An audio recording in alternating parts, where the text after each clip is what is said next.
Lola, grandmother, grandma, abuela, lelang, impo, inang, at nanang ang tawag ng iba kay Lola. Paano ba pinapakita ni Lola ang kanyang pagmamahal sa apo? Kapag wala si mami o si nanay, si Lola ang palaging nariyan para ang mga apo ay bantayan at alagaan.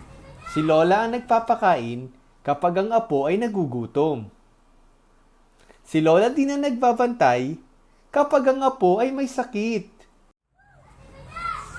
Si Kiela at si Clay naglalaro at nag-i-enjoy habang binabantayan ni Lola.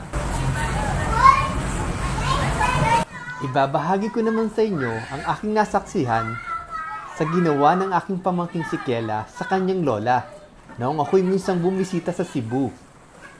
Dahil sa tuwa, ay palihim kong kinuna ng video nang hindi na mamalayan ni Kiela.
Nalaman ko lang kinabukasan na hinilot o minasahe ni Kiela ang sumasakit na mga paa ng kanyang lola upang siya'y makatulog.